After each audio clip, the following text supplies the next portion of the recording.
Paper ಯ ಕೊಠಡಿ ಅಂತ ತಿಳ್ಕೊಡಿ. ಸೇವಾ ಕೇಂದ್ರಕ್ಕೆ ಹೋದ್ರೂ ಪರೀಕ್ಷಾ ಕೊಠಡಿ ಅಂತ ತಿಳ್ಕೊಂಡು ಹೋಗಿ, ಆಗ ನೀವು ಪಾಸ್ ಆಗ. ಮನೆಗೆ ಹೋಗ್ತಿದ್ದೀನಿ ಅಂತ ತಿಳ್ಕೊಬೇಡಿ. बड़े से बड़ा कोर्स पास करके बड़े से बड़ा इम्तहान देने के लिए पेपर हॉल में जा रहे. ದೊಡ್ಡ ಕೋರ್ಸನ್ನು ಪಾಸ್ ಮಾಡಿಕೊಂಡು ದೊಡ್ಡ ಪರೀಕ್ಷೆಯನ್ನು ಕೊಡೋದಕ್ಕಾಗಿ ಪರೀಕ್ಷಾ ಕೇಂದ್ರಕ್ಕೆ ಹೋಗ್ತಿದ್ದೀನಿ ಅಂತ ತಿಳ್ಕೊಳ್ಳಿ. सेंटर्स पर जब तक पढ़ाई करते हो तो वह हो गई स्कूल की पढ़ाई, लेकिन जब मधुबन वरदान भूमि में डायरेक्ट बाप दादा व निमित्त बने हुए सभी बड़े महारथियों द्वारा ट्रेनिंग लेते हो, पढ़ाई करते हो, तो मानो कॉलेज व यूनिवर्सिटी का स्टूडेंट. ನಿಮ್ಮ ನಿಮ್ಮ ಸೇವಾ ಕೇಂದ್ರದಲ್ಲಿ ಮುರಳಿ ಕೇಳ್ತೀರಿ, ಯೋಗ ಮಾಡ್ತೀರಿ, ಅಭ್ಯಾಸ ಮಾಡ್ತೀರಿ. ಅದು ಪ್ರಾಥಮಿಕ ಶಾಲೆ ಅಥವಾ ಪ್ರೌಢಶಾಲೆಯ ವಿದ್ಯಾಭ್ಯಾಸ ಆಯಿತು. ಆದರೆ ಮಧುಬನಕ್ಕೆ ಬಂದು ಏನು ಕಲಿತೀರಿ? ಇಲ್ಲಿ ಮಹಾರಥಿ ಮಕ್ಕಳಿಂದ ಯಾವ ತರಬೇತಿಯನ್ನು ಪಡ್ಕೊಳ್ತೀರಿ? ಇದು ಕಾಲೇಜ್ ಅಥವಾ ವಿಶ್ವವಿದ್ಯಾಲಯದ ಶಿಕ್ಷಣ ಆಗಿದೆ. ನಿಮ್ಮ ಊರಲ್ಲಿ ಅಭ್ಯಾಸ ಮಾಡೋದು ಹೈಸ್ಕೂಲಲ್ಲಿ ಅಭ್ಯಾಸ ಮಾಡಿದೆ. ಮಧುಬನಕ್ಕೆ ಬಂದು ಅಭ್ಯಾಸ ಮಾಡೋದು, ಪುರುಷಾರ್ಥ ಮಾಡೋದೇನಿದೆ, ಇದು ಕಾಲೇಜ್ ಅಥವಾ ವಿಶ್ವವಿದ್ಯಾಲಯಕ್ಕೆ ಬಂದು ಅಭ್ಯಾಸ ಮಾಡೋದಾಗಿದೆ. ಇಲ್ಲಿ ಬಂದಾಗ ನೀವು ವಿಶ್ವವಿದ್ಯಾಲಯದ ವಿದ್ಯಾರ್ಥಿಯಾಗಿರ್ತೀರಿ. ಸ್ಕೂಲ್ के पेपर और यूनिवर्सिटी के पेपर में ಫರ್ಕ್ ಹೋತಾ. ಶಾಲೆಯ ಪರೀಕ್ಷೆಗಳು, ಹೈಸ್ಕೂಲ್ ಪರೀಕ್ಷೆಗಳು ಮತ್ತು ವಿಶ್ವವಿದ್ಯಾಲಯದ ಪರೀಕ್ಷೆಗಳಲ್ಲಿ ವ್ಯತ್ಯಾಸ ಇರ್ತದೆ. पढ़ाई में भी फ़र्क होता है. तो इस भट्टी में ट्रेनिंग लेना अर्थात यूनिवर्सिटी का स्टूडेंट बनना है. ಈ ಮಧುಬನದ ಭಟ್ಟಿಯಲ್ಲಿ ಬಂದು ಟ್ರೈನಿಂಗ್ ತಗೊಳ್ಳೋದು ಅಂದರೆ ಯೂನಿವರ್ಸಿಟಿಯ ವಿದ್ಯಾರ್ಥಿ ಆಗೋದಾಗಿದೆ. तो अभी यूनिवर्सिटी की पढ़ाई का पेपर देने के लिए जा रहे. ಈಗ ತಾವು ವಿಶ್ವವಿದ್ಯಾಲಯದ ಪರೀಕ್ಷೆ ಕೊಡೋದಕ್ಕಾಗಿ ಹೋಗ್ತಾ ಇದ್ದೀವಿ. यूनिवर्सिटी के पेपर्स के बाद ही स्टेटस की प्राप्ति होती. ವಿಶ್ವವಿದ್ಯಾಲಯದ ಪರೀಕ್ಷೆಯಲ್ಲಿ ಪಾಸಾದಾಗ ಮಾತ್ರ ಯಾವುದಾದ್ರೂ ಪದವಿ ನಿಮಗೆ ಸಿಗ್ತದೆ, ಡಿಗ್ರಿ ಸಿಗ್ತದೆ. ऐसे ही भट्टी में आने के बाद जो प्रैक्टिकल पेपर में पास हो निकलते हैं, उनको वर्तमान और भविष्य स्टेटस और स्टेज प्राप्त होती. ಹಾಗೆಯೇ ಈ ಭಟ್ಟಿ ಕಾರ್ಯಕ್ರಮಕ್ಕೆ ಬಂದು ಎಲ್ಲ ರೀತಿಯ ಶಿಕ್ಷಣವನ್ನು ಪಡೆದುಕೊಂಡು ಪ್ರತ್ಯಕ್ಷ ಪರೀಕ್ಷೆಯಲ್ಲಿ ಯಾರು ಪಾಸ್ ಆಗ್ತಾರೆ, ತಮ್ಮ ತಮ್ಮ ಕ್ಷೇತ್ರಕ್ಕೆ ಹೋಗಿ ಪ್ರಾಯೋಗಿಕ ಪರೀಕ್ಷೆಯಲ್ಲಿ ಯಾರು ಪಾಸ್ ಆಗ್ತಾರೆ, ಅವರು ವರ್ತಮಾನ ಮತ್ತು ಭವಿಷ್ಯದಲ್ಲಿ ಒಳ್ಳೆಯ ಪದವಿಯನ್ನು ಪಡ್ಕೊಡ್ತಾರೆ. तो यह कॉमन बात नहीं समझ. ಇದು ಸಾಧಾರಣ ವಿಚಾರ ಅಂತ ತಿಳ್ಕೋಬೇಡಿ. भले पहले सेंटर्स पर पढ़ाई करते रहे हो, पेपर भी देते रहे हो, लेकिन यह यूनिवर्सिटी का पेपर है. ಮೊದಲು ಸಹ ನೀವು ನಿಮ್ಮ ನಿಮ್ಮ ಸೇವಾ ಕೇಂದ್ರಗಳಲ್ಲಿ ಅಭ್ಯಾಸ ಮಾಡಿದ್ದೀರಿ, ಅನೇಕ ಪರೀಕ್ಷೆಗಳನ್ನು ಪಾಸ್ ಮಾಡಿದ್ದೀರಿ. ಆದರೆ ಮಧುಬನದ ಟ್ರೈನಿಂಗ್ ತಗೊಂಡ ನಂತರ ಈಗ ನಿಮ್ಮ ಸ್ಥಳಕ್ಕೆ ಹೋಗಿ ಯಾವ ಪರೀಕ್ಷೆ ಕೊಡೋರಿದ್ದೀರಿ, ಅದು ವಿಶ್ವವಿದ್ಯಾಲಯದ ಪರೀಕ್ಷೆ ಆಗಿದೆ ಅಂತ ಹೇಳ್ತಾರೆ ಬಾಬಾ. बाप दादा द्वारा तिलक व छाप लगाने के बाद अगर कोई प्रैक्टिकल पेपर में फेल हो जाते हैं तो क्या होगा? ಮಧುಬನದಿಂದ ನಿಮಗೆ ಕಳಿಸುವಾಗ ಬಾಪ್ ದಾದಾರವರು ನಿಮ್ಮ ಮಸ್ತಕದಲ್ಲಿ ತಿಲಕ ಇಡ್ತಾ ಇದ್ದಾರೆ, ನಿಮ್ಮ ಮೇಲೆ ಮುದ್ರೆ ಹಾಕ್ತಾ ಇದ್ದಾರೆ. ಇಷ್ಟೆಲ್ಲ ತಂದೆಯಿಂದ ಪಾಲನೆ ಪಡ್ಕೊಂಡು ನಿಮ್ಮ ಕ್ಷೇತ್ರಕ್ಕೆ ಹೋದಾಗ ನೀವೇನಾದರೂ ಪ್ರಾತ್ಯಕ್ಷಿಕ ಪರೀಕ್ಷೆಯಲ್ಲಿ ಫೇಲ್ ಆಗಿಬಿಟ್ಟರೆ ಅಂಥವ್ರಿಗೆ ಏನಂತ ಹೇಳಬಹುದು? ಜನ್ಮ ಜನ್ಮಾಂತರ के लिए फेल का दाग रह जाएगा. ಜನ್ಮ ಜನ್ಮಾಂತರದವರೆಗೆ ಈ ಆತ್ಮ ಫೇಲ್ ಆಗಿರುವಂಥ ಆತ್ಮ ಎಂಬ ಕಲೆ ಉಳಿದು ಬಿಡ್ತದೆ.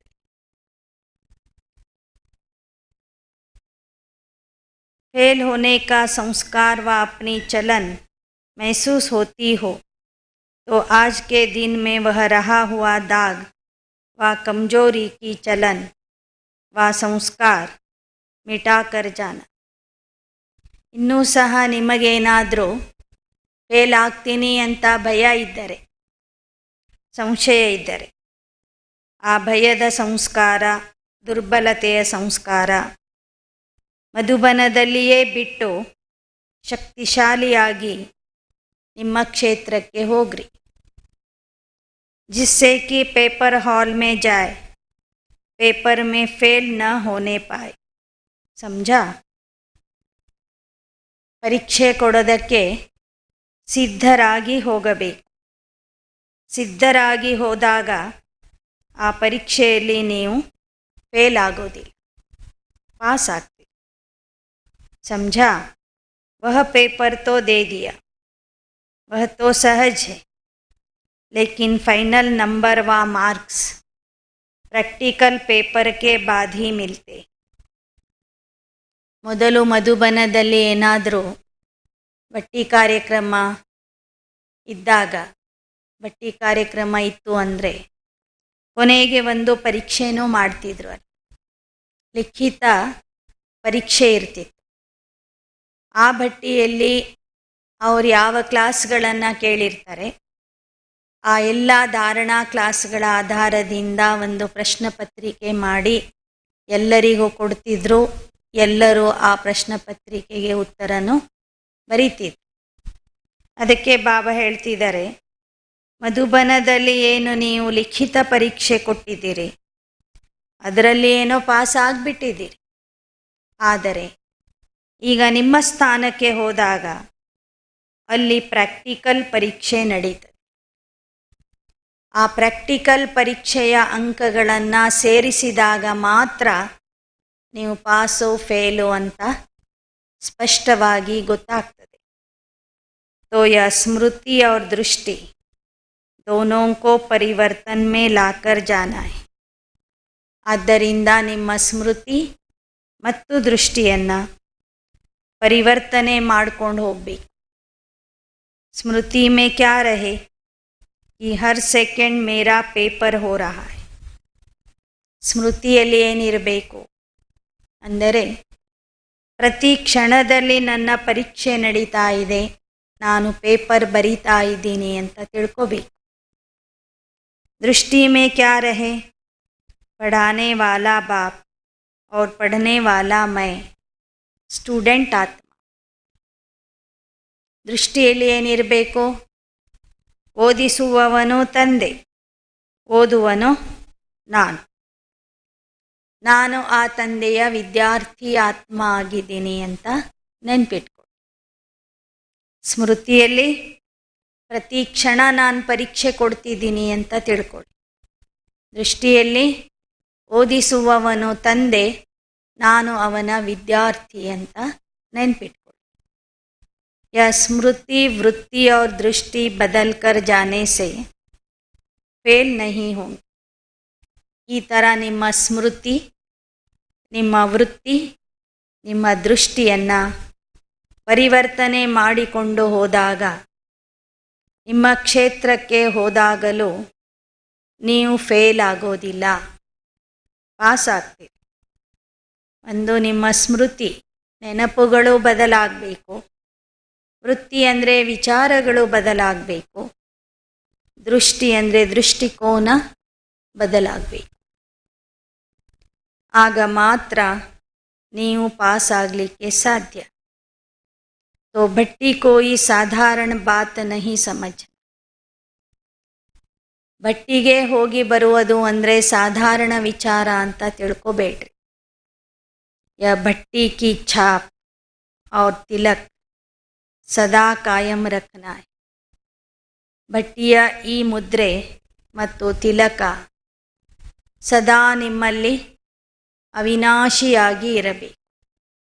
ಬಾಬಾ ಏನೋ ಮಧುಬನದಿಂದ ಹೋಗುವಾಗ ನಿಮ್ಮ ಮಸ್ತಕದಲ್ಲಿ ತಿಲಕ ಕೊಡ್ತಾ ಇದ್ದಾರೆ ಮತ್ತು ನಿಮ್ಮ ಮೇಲೆ ಮುದ್ರೆ ಹಾಕ್ತಾ ಇದ್ದಾರೆ. ಅದು ನಿಮ್ಮಲ್ಲಿ ನಿರಂತರ ಇರಬೇಕು. जैसे यूनिवर्सिटी का सर्टिफिकेट सर्विस दिलाता है, पद की प्राप्ति कराता है, ऐसे ही यह भट्टी का तिलक व छाप सदा अपने पास प्रैक्टिकल में कायम रखना, यह बड़े से बड़ा सर्टिफिकेट है. ಹೇಗೆ ವಿಶ್ವವಿದ್ಯಾಲಯದಲ್ಲಿ ಓದಿದವರಿಗೆ ದೊಡ್ಡ ನೌಕರಿ ಸಿಗ್ತದೆ, ದೊಡ್ಡ ಸ್ಥಾನಮಾನ ಸಿಗ್ತದೆ, ಹಾಗೆ ಮಧುಬನದ ಈ ಭಟ್ಟಿಯಿಂದ ಯಾರು ತಿಲಕ ಮತ್ತು ಮುದ್ರೆ ಹಾಕಿಸ್ಕೊಂಡು ಹೋಗ್ತಾರೆ ಅವರಿಗೆ ತಂದೆ ಕೊಟ್ಟಂತಹ ದೊಡ್ಡ ಸರ್ಟಿಫಿಕೇಟ್ ಅದಾಗಿರ್ತದೆ. ತಂದೆಯಿಂದ ತಿಲಕ ಇಟ್ಕೊಂಡು ಹೋಗೋದು ಮತ್ತು ಮುದ್ರೆ ಹಾಕಿಸ್ಕೊಂಡು ಹೋಗೋದೇ ಅವರಿಗೆ ಸಿಗುವಂಥ ಒಂದು ದೊಡ್ಡ ಸರ್ಟಿಫಿಕೇಟ್ ಆಗಿದೆ ಅಂತ ಬಾಬಾ ಹೇಳ್ತಿದ್ದಾರೆ. जिसको सर्टिफिकेट नहीं होता वह कभी भी कोई ಸ್ಟೇಟಸ್ नहीं पा सकते. ಭಲೆ ಒಬ್ಬ ವಿದ್ಯಾರ್ಥಿ ಎಷ್ಟೇ ಓದಿರಬಹುದು, ಆದರೆ ಅವನ ಹತ್ತಿರ ಆ ಡಿಗ್ರಿಯ ಸರ್ಟಿಫಿಕೇಟ್ ಇಲ್ಲದೆ ಹೋದರೆ ಅವನಿಗೆ ಎಲ್ಲೂ ಸಹ ನೌಕರಿ ಸಿಗೋದಿಲ್ಲ, ಕೆಲಸ ಸಿಗೋದಿಲ್ಲ. ಸರ್ಟಿಫಿಕೇಟ್ ಇದ್ದರೆ ಮಾತ್ರ ಒಂದು ಸ್ಥಾನಮಾನ ಉದ್ಯೋಗ ಆ ವ್ಯಕ್ತಿಗೆ ಸಿಗ್ತದೆ. इस रीति से यह भी एक ಸರ್ಟಿಫಿಕೇಟ್. ಹಾಗೆ ಇವರು ಮಧುಬನದ ಭಟ್ಟಿಯಿಂದ ತಯಾರಾಗಿ ಹೋಗ್ತಿದ್ದಾರೆ ಎಂಬ ಮುದ್ರೆಯನ್ನು ನೀವು ಹಾಕಿಸ್ಕೋಬೇಕು.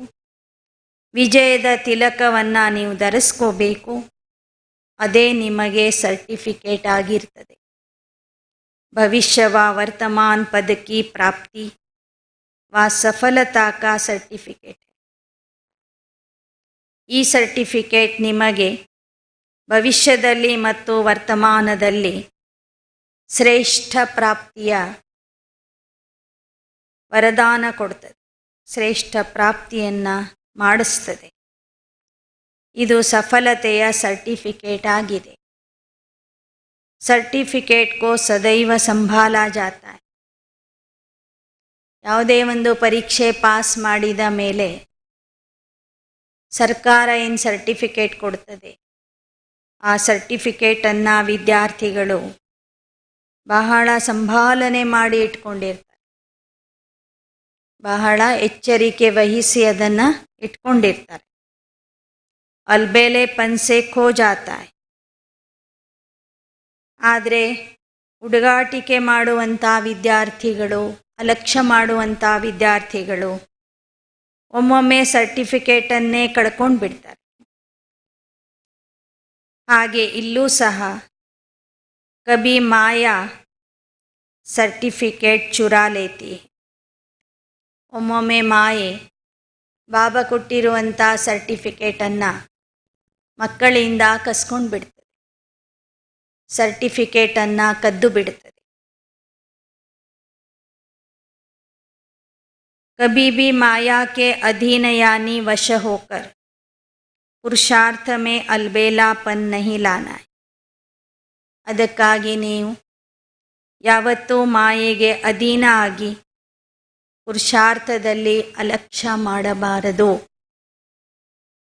नहीं तो आप समझेंगे हमको सर्टिफिकेट है, लेकिन माया व ರಾವಣ ಸರ್ಟಿಫಿಕೇಟ್ ಚುರಾ ಲೇತಿ. ನೀವು ತಿಳ್ಕೊಂಡಿರ್ತೀರಿ ಸರ್ಟಿಫಿಕೇಟ್ ನಮ್ಮ ಹತ್ರ ಬಹಳ ಚೆನ್ನಾಗಿ ಇಟ್ಕೊಂಡಿದ್ದೀವಿ ಅಂತ. ಆದರೆ ಮಾಯೆ ಅಥವಾ ರಾವಣ ನಿಮಗೆ ಗೊತ್ತಿಲ್ಲದೆ ಆ ಸರ್ಟಿಫಿಕೇಟನ್ನು ಕದ್ಕೊಂಡು ಬಿಟ್ಟಿರ್ತದೆ. जैसे आजकल के डाकू व पॉकेट काटने वाले ऐसा युक्ति से काम करते हैं जो बाहर से कुछ भी पता नहीं पड़ता है, अंदर खाली हो जाता है. ಬಾಬಾ ಉದಾಹರಣೆ ಹೇಳ್ತಾ ಇದ್ದಾರೆ. ಈಗಿನ ಡಾಕುಗಳು ಅಥವಾ ಕಳ್ಳರು, ಕಳ್ಳರು ಜೇಬನ್ನು ಹೇಗೆ ಕತ್ತರಿಸ್ತಾರಂದರೆ ಆ ವ್ಯಕ್ತಿಗೆ ಗೊತ್ತೇ ಆಗೋದಿಲ್ಲ. ಆ ಥರ ಅವರು ಕಳ್ಳತನ ಮಾಡಿರ್ತಾರೆ, ಪಾಕೆಟ್ ಹೊಡೆದಿರ್ತಾರೆ. ಎಷ್ಟೋ ಸಮಯದ ನಂತರ ಇವ್ರಿಗೆ ಗೊತ್ತಾಗ್ತದೆ ನನ್ನ ಹಣ ಹೋಗಿದೆ ಅಂಥೇಳಿ. ಹಾಗೆ इसी प्रकार अगर पुरुषार्थ में अलबेलापन लाया तो रावण अंदर ही अंदर सर्टिफिकेट चुरा लेगा और आप स्टेटस पा नहीं सकेंगे. ಹಾಗೆಯೇ ನೀವೇನಾದರೂ ಪುರುಷಾರ್ಥದಲ್ಲಿ ಅಲಕ್ಷ್ಯ ಮಾಡಿದರೆ, ನಿರ್ಲಕ್ಷ್ಯ ಮಾಡಿದರೆ, ರಾವಣ ಒಳಗೇನೆ ಸೇರಿಕೊಂಡು ನಿಮ್ಮ ಸರ್ಟಿಫಿಕೇಟನ್ನು ಕದ್ದು ಬಿಡ್ತಾನೆ. ಸರ್ಟಿಫಿಕೇಟ್ ಕಳ್ಕೊಂಡಾಗ ನಿಮಗೆ ಯಾವ ಸ್ಥಾನ ಮಾನ ಪದವಿ ಸಿಗಬೇಕಿರ್ತದೆ ಆ ಪದವಿ ನಿಮಗೆ ಸಿಗೋದಿಲ್ಲ. ಇಸ್ಲಿಯೇ ಅಟೆನ್ಷನ್ ಸಮझा. ಅದಕ್ಕಾಗಿ ಬಹಳ ಎಚ್ಚರಿಕೆ ವಹಿಸಿ ಬಾಬಾ ಕೊಟ್ಟಿರುವಂಥ ತಿಲಕ ಮತ್ತು ಮುದ್ರೆಯನ್ನು ಅವಿನಾಶಿಯಾಗಿ ಧಾರಣೆ ಮಾಡಿಕೊಳ್ಳಿ. ಅದೇ ನಿಮಗೆ ಬಾಬಾ ಕೊಡುವ ಸರ್ಟಿಫಿಕೇಟ್ ಆಗಿ. ಆ ಸರ್ಟಿಫಿಕೇಟನ್ನು ಯಾವುದೇ ಕಾರಣದಿಂದ ಅಲಕ್ಷ್ಯತನ ಮಾಡಿ ಆಲಸಿಗಳಾಗಿ ಆ ಸರ್ಟಿಫಿಕೇಟನ್ನು ಕಳ್ಕೋಬೇಡಿ ಅಂತ ಬಾಬಾ ಹೇಳ್ತಿದ್ದಾರೆ. ಯಾ ಗ್ರೂಪ್ ಸರ್ವಿಸೇಬಲ್ ತೋ ಹೈ, ಅಭಿ ಕ್ಯಾ ಬನ್ನ ಹೈ. ಈ ಗ್ರೂಪಿನವರು ಸೇವಾಧಾರಿಗಳಾಗಿದ್ದಾರೆ, ಆದರೆ ಇನ್ನು ಮುಂದೆ ಏನಾಗಬೇಕು? जैसे सर्विसेबल हो वैसे ही अभी सर्विस में एक तो त्रिकालदर्शीपन का सेंस भरना है और दूसरा रूहानियत का इसेंस भरना है. ಸೇವಾಧಾರಿ ಆಗಿದ್ದೀರಿ, ಆದರೆ ಜೊತೆಗೆ ತ್ರಿಕಾಲದರ್ಶಿ ಸ್ಥಿತಿಯ ಸಾರ ತುಂಬ್ಕೋಬೇಕು. ನಿಮ್ಮ ಸ್ಥಿತಿ ತ್ರಿಕಾಲದರ್ಶಿ ಸ್ಥಿತಿ ಆಗಬೇಕು. ಎರಡನೆಯದು ಆತ್ಮೀಯತೆಯ ಸುಗಂಧ ನಿಮ್ಮಲ್ಲಿ ತುಂಬ್ಕೋಬೇಕು. जब तीनों बातें मिल जाएगी, सर्विस, सेंस और इसेंस. इसेंस सूक्ष्म होता है ना, तो यह रूहानियत का इसेंस और त्रिकालदर्शीपन का सेंस भरने से सर्विसेबल के साथ सक्सेसफुल हो जाएंगे. ಸೇವೆ, ತಿಳುವಳಿಕೆ ಮತ್ತು ಜ್ಞಾನದ ಸಾರ ಅಥವಾ ಸುಗಂಧ, ಈ ಮೂರು ಗುಣಗಳು ಜೊತೆಗೆ ಇದ್ದಾಗ ನೀವು ಸೇವಾಧಾರಿಯ ಜೊತೆಗೆ ವಿಜಯಿಗಳಾಗ್ತೀರಿ, सक्सेसफुल ಆಗ್ತೀರಿ. तो सेंस और इसेंस कहाँ तक हर एक ने अपने अंदर भरा है, वह चेक करना है. ನಿಮ್ಮಲ್ಲಿ ಜ್ಞಾನದ ಸೂಕ್ಷ್ಮತೆ ಎಷ್ಟಿದೆ, ಯೋಗದ ಇಸೆನ್ಸ್ ಅಥವಾ ಶಕ್ತಿ ಸುಗಂಧ ಎಷ್ಟಿದೆ ಅಂತ ನೋಡ್ಕೊಳ್ಳಿ. ಒಂದು ಇಸೆನ್ಸ್ ತಯಾರು ಮಾಡಬೇಕು, ಒಂದು ಸಣ್ಣ ಬಾಟ್ಲಿಯಲ್ಲಿ ಇಸೆನ್ಸ್ ತಯಾರು ಮಾಡಬೇಕಂದ್ರೆ 100 ಹೂಗಳನ್ನು ಹಾಕಿದಾಗ ಅದರ ಸುಗಂಧ ಒಂದು ಚಮಚದಲ್ಲಿ ನಮಗೆ ಸಿಗ್ತದೆ. ಇಸೆನ್ಸ್ ಅಂದರೆ ಸಾರ. ಬಾಬಾ ಹೇಳ್ತಾರೆ, ಆ ಥರ ಯೋಗದ ಶಕ್ತಿ ಅಥವಾ ಸಾರ ನಿಮ್ಮಲ್ಲಿ ಎಷ್ಟು ತುಂಬಿದೆ ಅಂತ ನೋಡ್ಕೊಳ್ಳಿ. ಜ್ಞಾನದ ಸೆನ್ಸ್ ಅಂದರೆ ಜ್ಞಾನದ ತಿಳುವಳಿಕೆ ಎಷ್ಟಿದೆ ಅಂತ ತಿಳ್ಕೊಳ್ಳಿ. ಅಭಿ ಸಮಯ ಹೇ ಪೇಪರ್ ಹಾಲ್ ಮೇ ಜಾನೆ. ಈಗ ಯಾವ ಸಮಯ ಬಂದಿದೆ? ಪರೀಕ್ಷಾ ಕೇಂದ್ರಕ್ಕೆ ಹೋಗುವಂತಹ ಸಮಯ ಬಂದಿದೆ. जैसे पेपर हॉल में जाने से पहले 2 घंटे आगे भी तैयारी करके जाते हैं. ಹೇಗೆ ವಿದ್ಯಾರ್ಥಿಗಳು ಪರೀಕ್ಷಾ ಕೇಂದ್ರಕ್ಕೆ ಹೋಗುವ 1-2 ಗಂಟೆ ಸಹ ಮುಂಚಿತವಾಗಿಯೇ ತಯಾರಾಗಿ ಹೋಗ್ತಾರೆ. 1-2 ಗಂಟೆನೂ ಅವರು ಸಮಯ ವ್ಯರ್ಥ ಮಾಡೋದಿಲ್ಲ. ಕೇಂದ್ರದ ಒಳಗೆ ಪ್ರವೇಶ ಮಾಡೋ ತನಕನೂ ನೋಡ್ತಾನೆ ಇರ್ತಾರೆ, ಅಭ್ಯಾಸ ಮಾಡ್ತಾನೆ ಇರ್ತಾರೆ, ನೋಟ್ಬುಕ್ ನೋಡ್ತಾನೆ ಇರ್ತಾರೆ.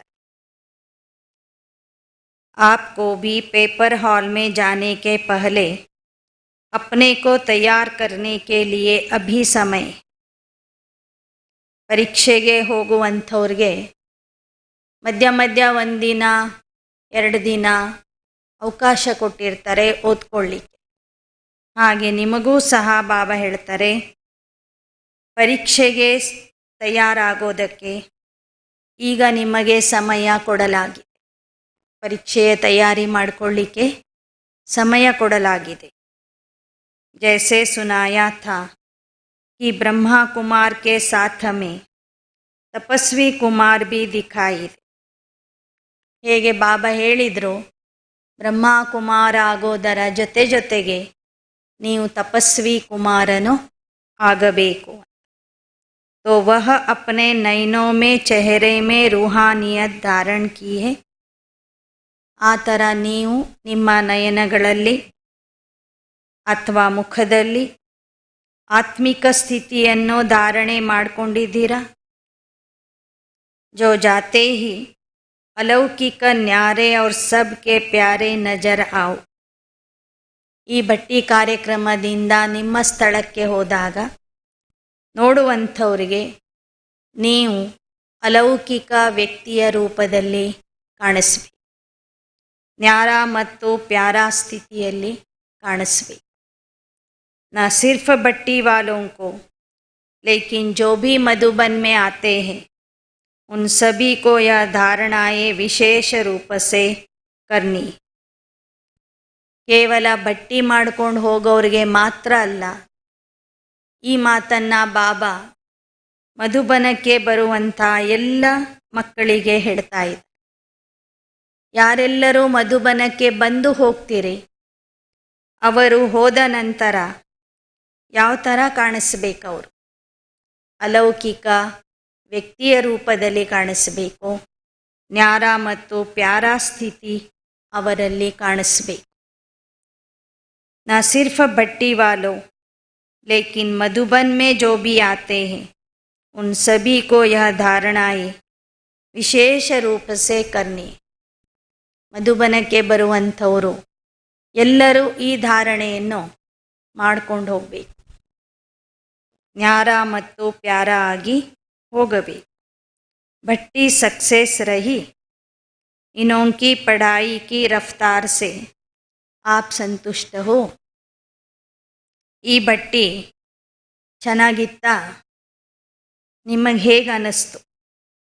ಮತ್ತು ಭಟ್ಟಿಯಲ್ಲಿ ಕ್ಲಾಸ್ ಮಾಡಿರುವಂತಹ ನಿಮಿತ್ತರಿಗೆ ಬಾಬಾ ಕೇಳ್ತಾ ಇದ್ದಾರೆ, ಇವರ ಪುರುಷಾರ್ಥದ ವೇಗ ನೋಡಿ ನಿಮಗೇನು ಅನ್ನಿಸ್ತು? ನೀವು ಸಂತುಷ್ಟಿದ್ದೀರಾ? आप भट्टी की पढ़ाई से अपने पुरुषार्थ में संतुष्ट हुए. ಭಟ್ಟಿಗೆ ಬಂದಂಥ ಕುಮಾರ್ಸ್ಗಳಿಗೆ ಬಾಬಾ ಕೇಳ್ತಾ ಇದ್ದಾರೆ, ನೀವು ಭಟ್ಟಿಗೆ ಬಂದು ಏನೆಲ್ಲ ಕಲ್ತಿದ್ದೀರಿ, ಓದಿದ್ದೀರಿ, ಪುರುಷಾರ್ಥ ಮಾಡಿದ್ದೀರಿ, ಅದರಿಂದ ನಿಮಗೆ ಖುಷಿ ಆಗಿದೆಯೇ? ಸಂತುಷ್ಟ ಆಗಿದ್ದೀರಾ? ಭಟ್ಟಿಯ ಕ್ಲಾಸ್ಗಳನ್ನು ಮಾಡಿದವ್ರಿಗೂ ಬಾಬಾ ಕೇಳ್ತಾ ಇದ್ದಾರೆ, ಬಂದಂಥ ಈ ಆತ್ಮರನ್ನು ನೋಡಿ ನಿಮಗೇನು ಅನ್ನಿಸ್ತು? ಕುಚ್ ರಹಾ ತೋ ನಹೀ ಹೇನಾ? ಅಭಿ ನ ರಹಾ ಹೇ, ಫಿರ್ ಕಬ್ ರಹೇಗಾ ಕ್ಯಾ? ಮತ್ತೇನು ಉಳಿದಿಲ್ಲಲ್ವಾ ಹೇಳೋದು? ಅದಕ್ಕೆ ಅಣ್ಣಂದಿರೆಲ್ಲ ಹೇಳಿದರು, ಏನೂ ಉಳಿದಿಲ್ಲ, ಎಲ್ಲ ರೀತಿಯ ಶಿಕ್ಷಣ ನಮಗೆ ಕೊಟ್ಟಿದ್ದಾರೆ. ಹಾಗಾದರೆ ಎಲ್ಲವನ್ನೂ ಕಲ್ತಿದ್ದೀರಿ ಅಂದರೆ ನಿಮ್ಮ ಊರಿಗೆ ಹೋದ ನಂತರ ಪ್ರತ್ಯಕ್ಷ ಪರೀಕ್ಷೆಯಲ್ಲಿ, ಪ್ರಾಕ್ಟಿಕಲ್ ಪರೀಕ್ಷೆಯಲ್ಲಿ ನೀವು ಪಾಸ್ ವಿತ್ ಆನರ್ ಆಗಬೇಕು ಅಂತ ಬಾಬಾ ವಿಶೇಷವಾಗಿ ಇಲ್ಲಿ ತಿಳಿಸ್ತಾ ಇದ್ದಾರೆ. ಮುರಳಿಯ ಮುಂದಿನ ಭಾಗ ನಾಳೆ ದಿನ ಮತ್ತೆ ನಾವು ಕೇಳೋಣ.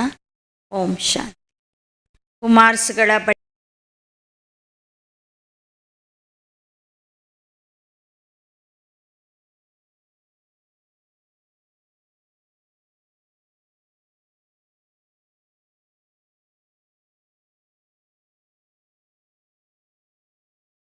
ಪಟ್ಟಿಯಲ್ಲಿ ಬಾಬಾ ನುಡಿಸಿದ ಮಹಾವಾಕ್ಯಗಳು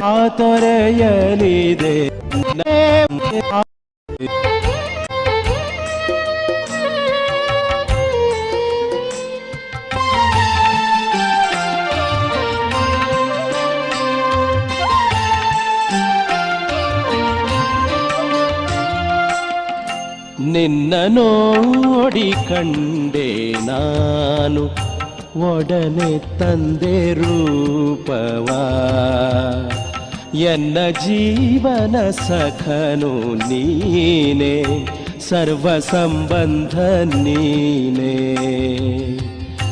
ನಿನ್ನ ಪಡೆದ ನನಗೆ ಈಗ ಕಳೆಯಿತು ಮನದ ಕತ್ತಲೆ, ನಿನ್ನ ಪಡೆದ ನನಗೆ ಈಗ ಕಳೆಯಿತು ಮನದ ಕತ್ತಲೆ, ಜ್ಞಾನೋದಯವಾಯಿತು ನನಗೆ. ನನ್ನ ಮನ ನಿನ್ನ ಮಿಲನಕ್ಕೆ ಹಾತೊರೆಯಲಿದೆ ಶಿವ ತಂದೆ.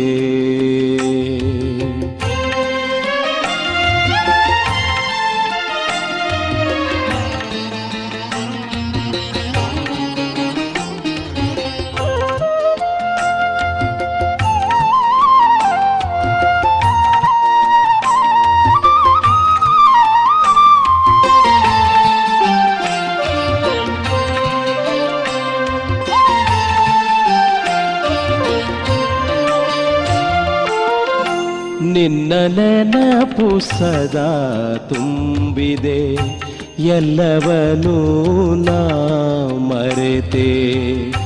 ನಿನ್ನ ಪಡೆದು ಎಲ್ಲ ಪಡೆದೆ, ಮತ್ತೇನನು ನಾ ಬಯಸೆ.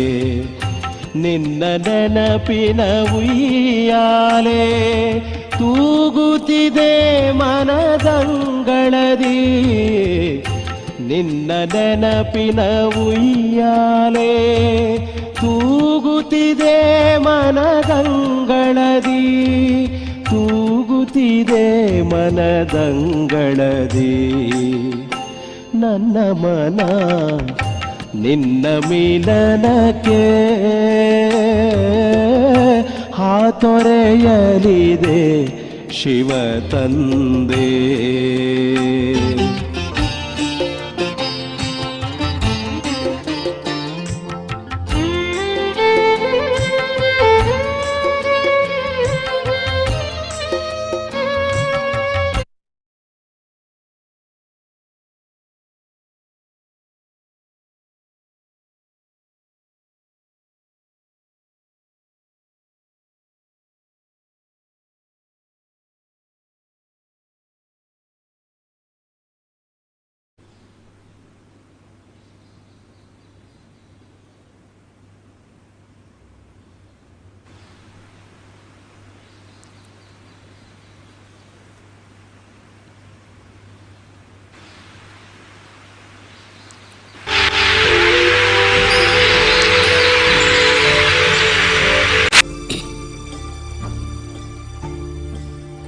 ಹಣೆಯ ಮಧ್ಯದಲ್ಲಿರುವ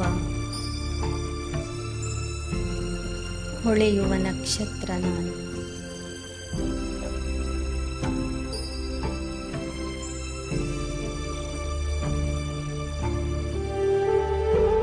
ಮಸ್ತಕಮಣಿ ಆತ್ಮ ನಾನು.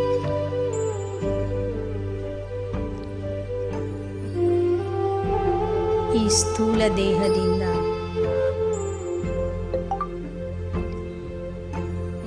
ಸ್ಥೂಲ ಜಗತ್ತಿನಿಂದ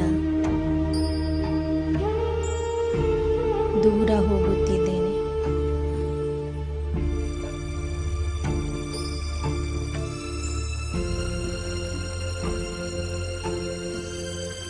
ಫರಿಷ್ಠಾ ರೂಪಧಾರಿಯಾಗಿ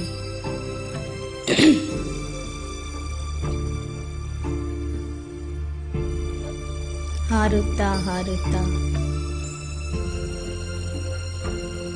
ಸೂಕ್ಷ್ಮ ವತನಕ್ಕೆ ಹೋಗಿ ತಲುಪಿದ್ದೇನೆ.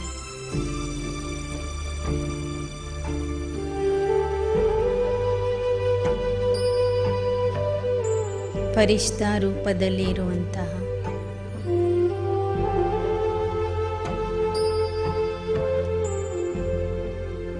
ಬ್ರಹ್ಮ ತಂದೆಯ ಸನ್ಮುಖದಲ್ಲಿ ನಾನು ಹೋಗಿ ಕುಳಿತಿದ್ದೇನೆ.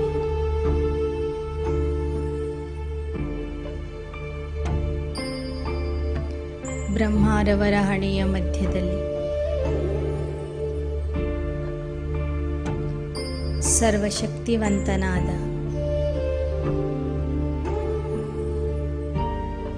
ನನ್ನ ಪ್ರೀತಿಯ ಆತ್ಮಿಕ ತಂದೆ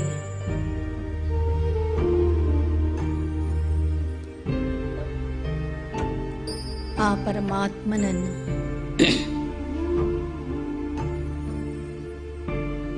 ಪರಂಜ್ಯೋತಿಯ ರೂಪದಲ್ಲಿ ತೇಜೋಮಯ ರೂಪದಲ್ಲಿ ನಾನು ನೋಡುತ್ತಿದ್ದೇನೆ.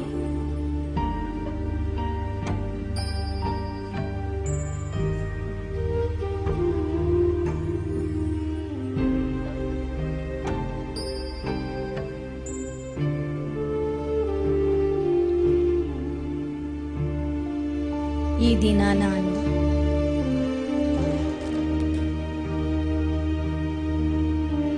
ಪರಂಜ್ಯೋತಿ ರೂಪದಲ್ಲಿರುವ ಆ ಪರಮಾತ್ಮನಿಗೆ ನನ್ನ ಹಿರಿಯ ಸಹೋದರನ ರೂಪದಲ್ಲಿ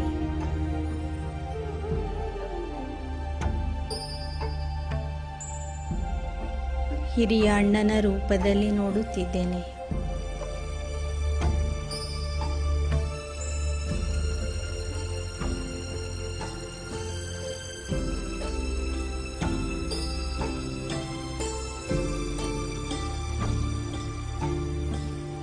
ಸಂಗಮ ಯುಗದಲ್ಲಿ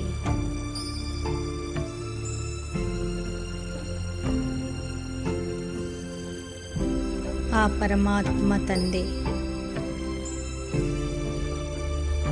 ನನಗೆ ಬಂಧುವಿನ ರೂಪದಲ್ಲಿ ಸಿಕ್ಕಿದ್ದಾರೆ.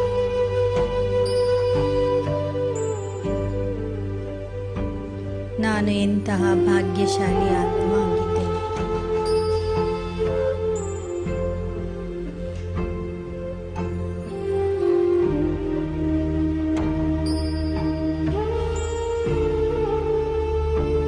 ನಿರಾಕಾರ ತಂದೆ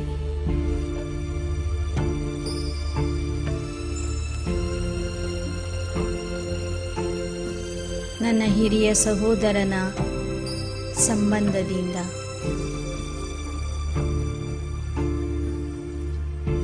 ಬ್ರಹ್ಮರವರ ನಯನಗಳ ಮೂಲಕ ನನಗೆ ದೃಷ್ಟಿ ಕೊಡುತ್ತಿದ್ದಾರೆ.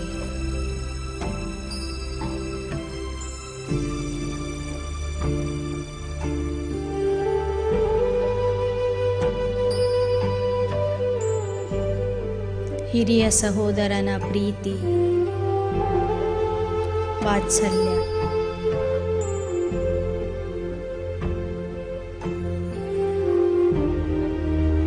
ಶಕ್ತಿ ಹಾಗೂ ಧೈರ್ಯವನ್ನು ನನ್ನಲ್ಲಿ ತುಂಬುತ್ತಿದ್ದಾರೆ.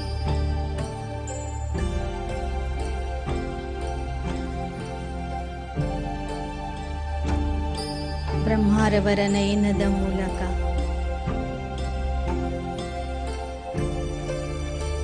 ಹಿರಿಯ ಸಹೋದರನ ಶಕ್ತಿಶಾಲಿ ದೃಷ್ಟಿಯನ್ನು ಸ್ವೀಕರಿಸಿ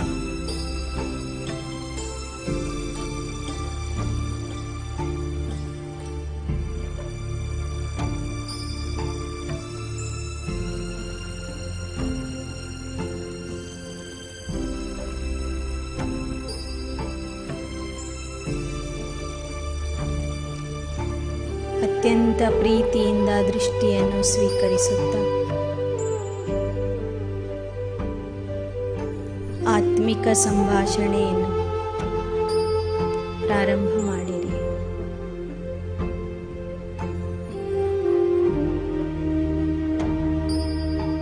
ಶಿವ ತಂದೆಗೆ ಹೇಳಿ,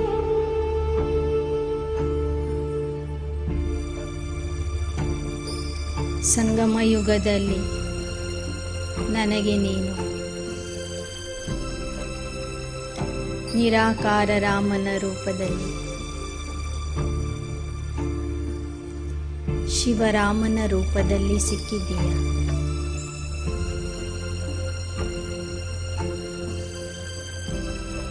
ನಿನ್ನಿಂದ ನನಗೆ ಸಂಪೂರ್ಣ ಆರಾಮದ ಶಾಂತಿಯ ಅನುಭವ ಆಗುತ್ತಿದೆ.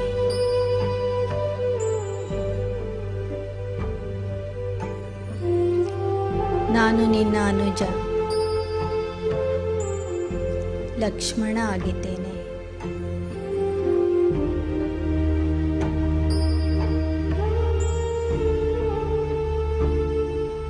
ಭಕ್ತಿ ಮಾರ್ಗದಲ್ಲಿ ರಾಮ ಲಕ್ಷ್ಮಣನ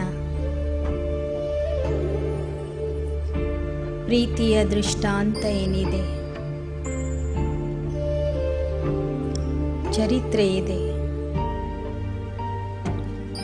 ಅದು ನನ್ನ ಹಾಗೂ ನಿನ್ನ ಚರಿತ್ರೆಯಾಗಿದೆ.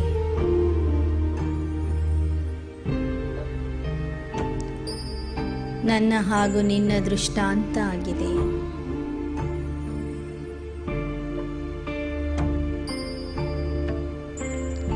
ಹೇ ನನ್ನ ಆತ್ಮೀಯ ಬಂಧು ಆಗಿರುವಂತಹ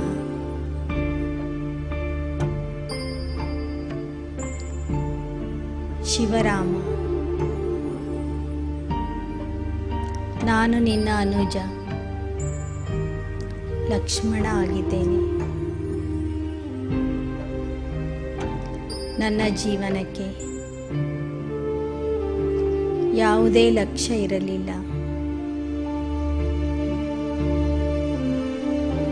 ಗುರಿ ಇರಲಿಲ್ಲ. ಲಕ್ಷ್ಯ ಇಲ್ಲದೆ ನಾನು ಅಲದಾಡುತ್ತಾ ಇದ್ದೆ. ಜೀವನದಲ್ಲಿ ಸುಖ, ಶಾಂತಿ, ನೆಮ್ಮದಿ ಇರಲಿಲ್ಲ.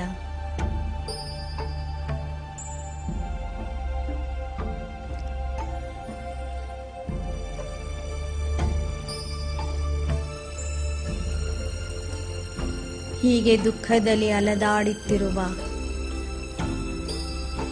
ನನ್ನನ್ನು ನೀನು ಅನುಜನ ರೂಪದಲ್ಲಿ ಸ್ವೀಕರಿಸಿ ನಿನ್ನ ಸರ್ವಶಕ್ತಿಗಳನ್ನು,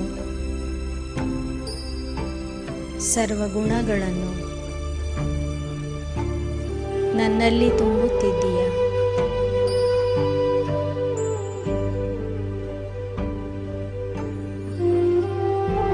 ಈಗ ಬಾಬಾ ನಿಮಗೆ ಹೇಳುತ್ತಿದ್ದಾರೆ,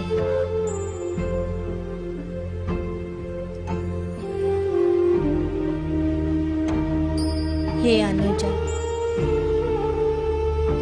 ನಾನು ನಿನ್ನ ಜೊತೆಗೇ ಇರ್ತೇನೆ.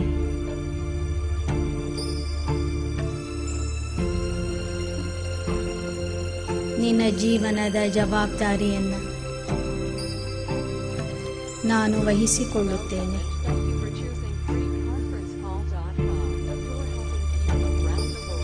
ನಿನಗೆ ಯಾರಿಂದಲೂ ಕಷ್ಟ ಬರದಂತೆ ನೋಡಿಕೊಳ್ಳುತ್ತೇನೆ.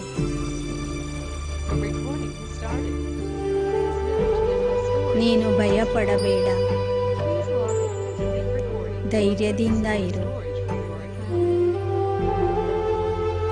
ನಾನಿದ್ದೇನೆ, ಚಿಂತಿಸಬೇಡ. ನಾನು ನನಗಾಗಿ ಏನನ್ನೂ ಇಟ್ಟುಕೊಳ್ಳದೆ ನಿನಗೆ ಸರ್ವಸ್ವವನ್ನು ಅರ್ಪಣೆ ಮಾಡುತ್ತೇನೆ. ಕೇವಲ ನನ್ನ ಆಜ್ಞೆಯನ್ನು ಪಾಲಿಸು. ನನ್ನ ಆಜ್ಞೆಯಂತೆ ನಡಿ. ಆಗ ನಾನು ನಿನಗೆ ನಿರಂತರ ರಕ್ಷಕನಾಗಿ ನಿಲ್ಲುತ್ತೇನೆ.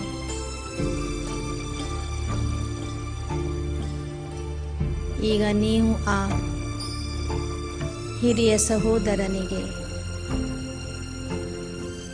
ಪ್ರೀತಿಯಿಂದ ಅಪ್ಪಿಕೊಂಡು ವಚನ ಕೊಡಿ. ಹೇ ನಿರಾಕಾರ ರಾಮ, ನಾನು ಜೀವನದ ಪರ್ಯಂತ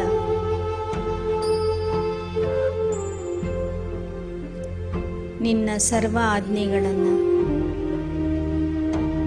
ಪಾಲಿಸುತ್ತೇನೆ. ನಿನ್ನ ಅನುಮತಿ ಇಲ್ಲದೆ ಯಾವ ಕರ್ಮವನ್ನೂ ಮಾಡೋದಿಲ್ಲ. ನಿನಗೆ ಇಷ್ಟ ಆಗುವ ಕರ್ಮಗಳನ್ನೇ ಮಾಡುತ್ತೇನೆ. ನಿನ್ನಿಂದ ನನಗೆ ಸಿಗುತ್ತಿರುವ ಸುಖ, ಶಾಂತಿ, ಧೈರ್ಯ, ರಕ್ಷಣೆ ಎಲ್ಲ ಆತ್ಮರಿಗೂ ಕೊಡುವಂತಹ ಸೇವೆ ಮಾಡುತ್ತೇನೆ. ನಿನ್ನ ಪ್ರೀತಿಯನ್ನು, ನಿನ್ನ ಪ್ರೀತಿಯ ಅನುಜನಾಗಿ ಕೊನೆಯವರೆಗೂ ನಿಭಾಯಿಸುತ್ತೇನೆ. ಇದು ನನ್ನ ದೃಢ ಸಂಕಲ್ಪ ಆಗಿದೆ.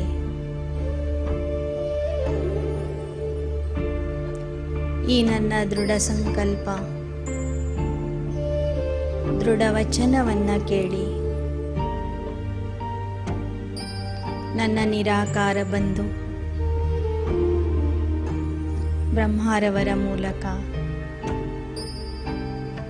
ಅತ್ಯಂತ ಖುಷಿಯಿಂದ, ಪ್ರೀತಿಯಿಂದ ಅಪ್ಪಿಕೊಳ್ಳುತ್ತಿದ್ದಾರೆ.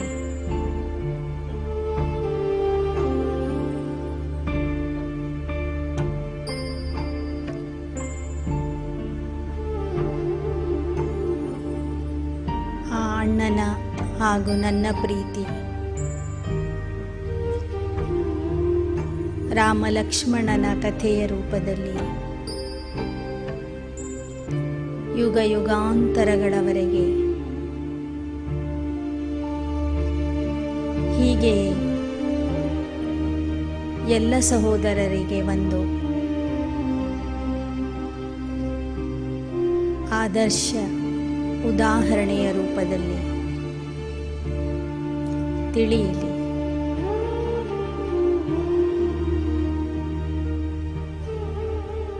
ನನ್ನಂತೆ ವಿಶ್ವದಲ್ಲಿ ಇರುವ ಎಲ್ಲ ಆತ್ಮರು ನಿನ್ನನ್ನು ತಮ್ಮ ಆತ್ಮೀಯ ಸಹೋದರನನ್ನಾಗಿ ಮಾಡಿಕೊಂಡು ಆ ಸಹೋದರನ ಪ್ರೀತಿಯನ್ನು ಅನುಭವ ಮಾಡಲಿ ಎಂದು ಶುಭ ಹಾರೈಸುತ್ತೇನೆ.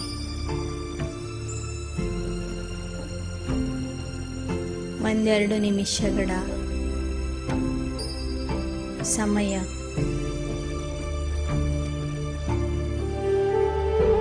ಆ ಹಿರಿಯ ಸಹೋದರನ ಆಲಿಂಗನದಲ್ಲಿ ರಕ್ಷಣೆಯ ಅನುಭವ ಮಾಡಿ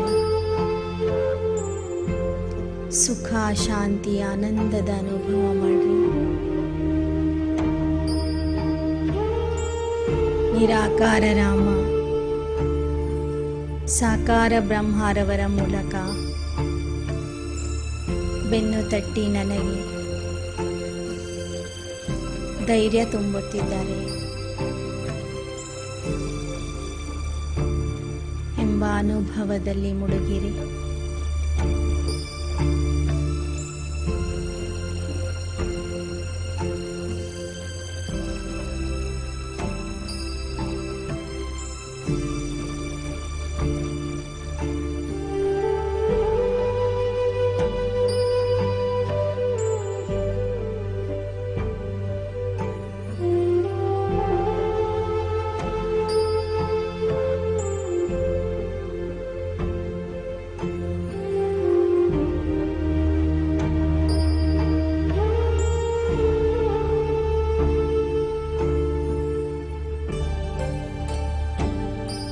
ಈಗ ಆ ತಂದೆಯನ್ನು ನಿಮ್ಮ ಆಪ್ತ ಮಿತ್ರನ ರೂಪದಲ್ಲಿ ನೋಡ್ತಾ ಇರಿ. ಸ್ವಯಂ ಭಗವಂತ, ಸ್ವಯಂ ಪರಮಾತ್ಮ ಸಂಗಮ ಯುಗದಲ್ಲಿ ನನಗೆ ನನ್ನ ಆಪ್ತ ಮಿತ್ರನ ರೂಪದಲ್ಲಿ ಸಿಕ್ಕಿದ್ದಾರೆ. ಆತ್ಮೀಯ ಗೆಳೆಯನ ರೂಪದಲ್ಲಿ ಸಿಕ್ಕಿದ್ದಾರೆ.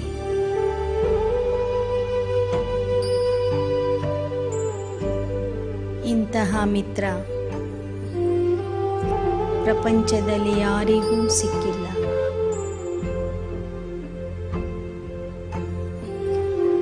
ಜನ್ಮ ಜನ್ಮಾಂತರದಿಂದ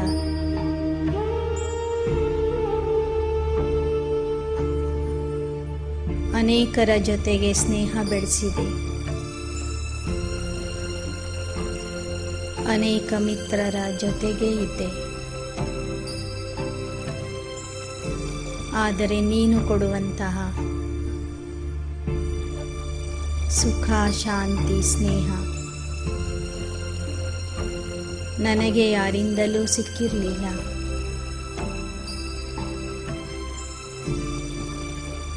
ಸ್ನೇಹಿತರಲ್ಲಿ ಕೆಲವರು ನನಗೆ ಅಲ್ಪಕಾಲದ ಪ್ರೀತಿಯನ್ನು ಕೊಟ್ಟರು, ಅಲ್ಪಕಾಲದ ಸುಖವನ್ನು ಕೊಟ್ಟರು. ಆದರೆ ಅವರು ನನ್ನಿಂದ ಅಗಲಿ ಹೋದಾಗ ಮತ್ತೆ ನನಗೆ ದುಃಖದ ಅನುಭವವಾಯಿತು. ಇನ್ನು ಕೆಲವರು ಸ್ವಾರ್ಥದಿಂದ ಪ್ರೀತಿ ಮಾಡಿದರು. ಅವರಿಗೆ ನನ್ನಿಂದ ಲಾಭ ಸಿಗದೇ ಇದ್ದಾಗ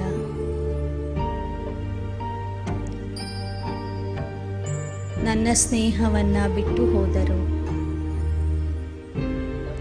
ಕೆಲವರು ನನಗೆ ಮೋಸ ಮಾಡಿದರು. ಆದರೆ ನೀನು ಯಾವುದೇ ಸ್ವಾರ್ಥ ಭಾವನೆಯಿಂದ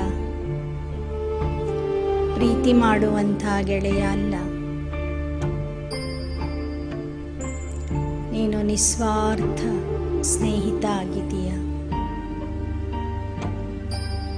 ನನ್ನಿಂದ ಯಾವುದೇ ರೀತಿಯ ಲಾಭ ಪ್ರತಿಫಲದ ಅಪೇಕ್ಷೆ ಇಲ್ಲದೆ ನಿಜವಾದ ಪ್ರೀತಿಯನ್ನು, ಆತ್ಮಿಕ ಪ್ರೀತಿಯನ್ನು ಕೊಡುವಂತಹ ಮಿತ್ರ ನೀನು. ದೇಹಧಾರಿ ಸ್ನೇಹಿತರು ನನ್ನನ್ನು ಬಿಟ್ಟು ಹೋದರು. ಆದರೆ ನೀನು ನನ್ನ ಕೈ ಹಿಡಿದು ಮೇಲೆ ನನ್ನನ್ನು ಯಾವತ್ತೂ ಬಿಟ್ಟು ಹೋಗುವುದಿಲ್ಲ. ಸದಾ ನನ್ನ ಜೊತೆಗೇ ಇರುತ್ತೀಯ.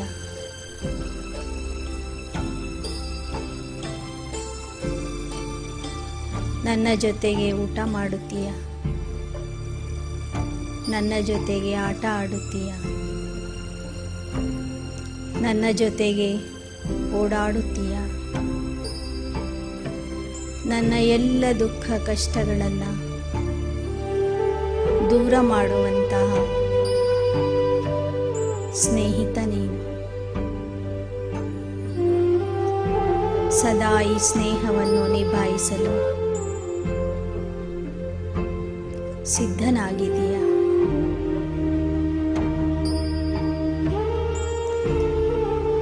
ಧೈರ್ಯದಿಂದ ನನಗೂ ಸಹ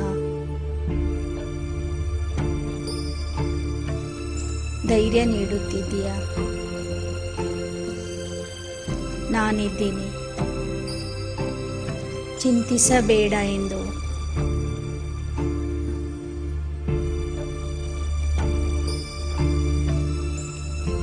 ಸಾಂತ್ವನ ನೀಡುತ್ತಾ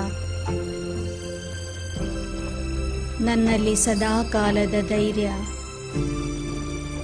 ತುಂಬುತ್ತಿದ್ದೀಯ.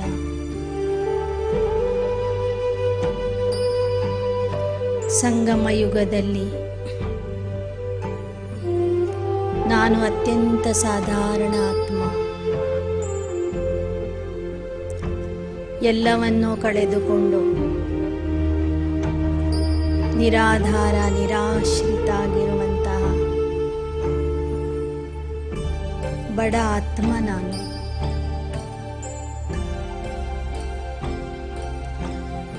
ಅಂಥವನ ಜೊತೆಗೆ ಸ್ನೇಹ ಬೆಳೆಸಿದ ನಿರಾಕಾರ ಕೃಷ್ಣ ನೀನು. ಭಕ್ತಿ ಮಾರ್ಗದಲ್ಲಿ ಶ್ರೀಕೃಷ್ಣ ಸುಧಾಮನ ಮಿತ್ರತ್ವದ ಉದಾಹರಣೆ ಇದೆ. ಅವರಿಬ್ಬರ ಸ್ನೇಹ ಪ್ರೀತಿಯ ಕಥೆಯನ್ನು ಇವತ್ತಿನವರೆಗೂ ಭಕ್ತರು ಹಾಡುತ್ತಿದ್ದಾರೆ, ಚರಿತ್ರೆಯನ್ನು ಹಾಡುತ್ತಿದ್ದಾರೆ. ಅದು ನನ್ನ ಹಾಗೂ ನಿನ್ನ ಕಥೆಯಾಗಿದೆ.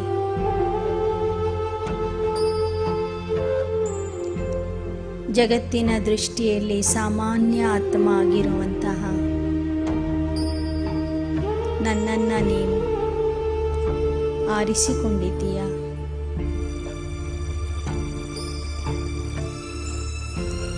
ನಿನ್ನ ವಿಶ್ವ ಕಲ್ಯಾಣದ ಕಾರ್ಯದಲ್ಲಿ ನನ್ನನ್ನು ಸಹಯೋಗಿ ಸಹಭಾಗಿಯನ್ನಾಗಿ ಮಾಡಿಕೊಂಡಿದ್ದೀಯ.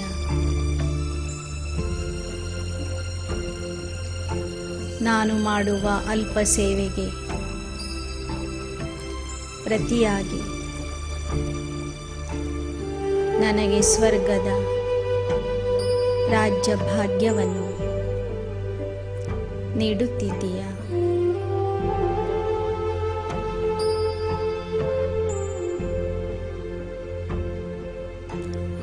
ಸಂಗಮ ಯುಗದಲ್ಲಿ ತನು ಮನ ಧನದ ಶಕ್ತಿಯನ್ನು ಕಳೆದುಕೊಂಡಿರುವಂಥ ನಾನು ಆತ್ಮ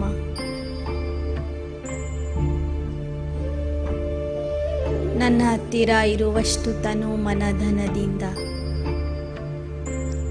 ನಿನ್ನ ಸೇವೆಯನ್ನು ಮಾಡುತ್ತಿದ್ದೇನೆ. ಅದರ ಪ್ರತಿಯಾಗಿ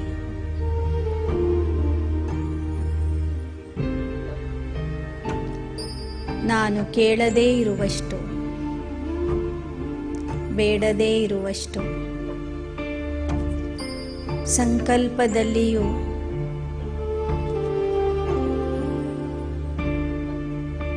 ಬಯಸದೇ ಇರುವಷ್ಟು ಭಾಗ್ಯವನ್ನು, ಪದ್ಮಾಪದಂ ಭಾಗ್ಯವನ್ನು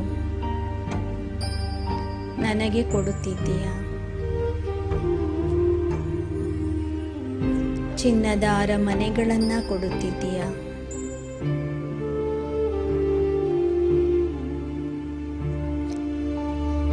ಈ ನಿನ್ನ ಉಪಕಾರವನ್ನು ನಾನು ಹೇಗೆ ಸ್ಮರಿಸಲಿ? ಅದಕ್ಕಾಗಿ ನಾನು ವಚನ ಕೊಡುತ್ತೇನೆ. ಹೇ ನನ್ನ ಖುದಾ ದೋಸ್ತ್,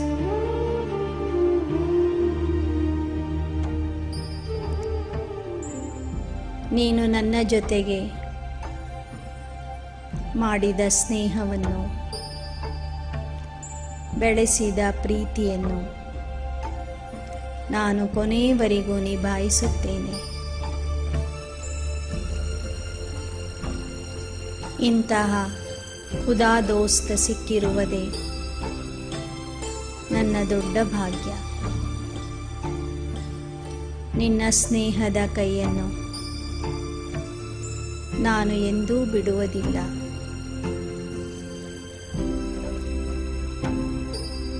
ನೀನು ಕೊಡುವ ಭಾಗ್ಯದ ಪ್ರತಿಯಾಗಿ ನಿನ್ನ ಪರಿಚಯವನ್ನು ಅನೇಕ ಆತ್ಮರಿಗೆ ನೀಡುವಂತಹ ಸೇವೆ ಮಾಡುತ್ತೇನೆ. ಭಕ್ತಿ ಮಾರ್ಗದಲ್ಲಿ तुम्ही हो माता पिता, तुम्ही हो ಬಂಧು ಸಖಾ, तुम्ही हो ಎಂದು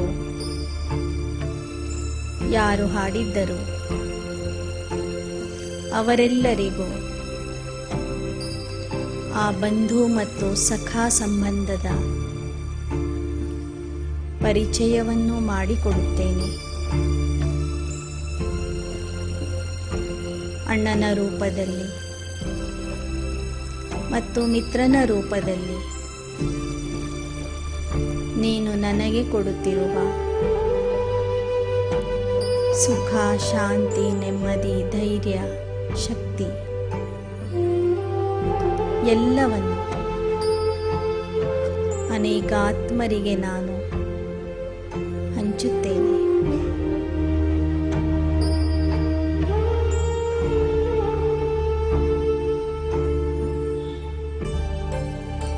ನೀನು ಕೊಡುತ್ತಿರುವ ಆತ್ಮಿಕ ಸ್ನೇಹವನ್ನು ಇತರ ಎಲ್ಲ ಆತ್ಮರಿಗೂ ನಾನು ಕೊಡುತ್ತೇನೆ. ಕೊನೆಯವರೆಗೂ ನಿನ್ನ ಕೈ ಹಿಡಿದು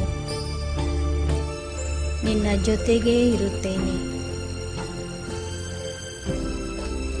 ಮನೆಗೆ ವಾಪಸ್ ಹೋಗುವಾಗಲೂ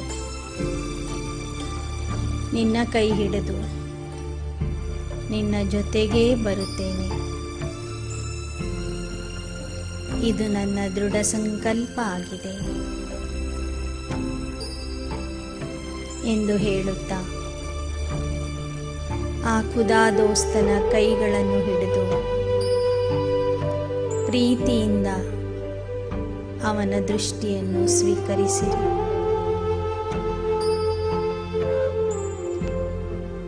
ಇಲ್ಲಿಯವರೆಗೆ ತಾವು ಕೇಳಿದ ಎಲ್ಲ ವಿಚಾರಗಳನ್ನು ಮತ್ತೊಮ್ಮೆ ಮನದಲ್ಲಿ ನೆನಪಿಸಿಕೊಳ್ಳುತ್ತಾ ಮನನ ಮಾಡುತ್ತಾ ಬಂಧು ಹಾಗೂ ಸಖಾ ಸಂಬಂಧದ ಅನುಭವವನ್ನು ಇನ್ನು 15 ನಿಮಿಷಗಳವರೆಗೆ ನಾವು ಮಾಡೋಣ. ಅದರಲ್ಲಿಯೇ ಮುಳುಗಿ ಹೋಗೋಣ.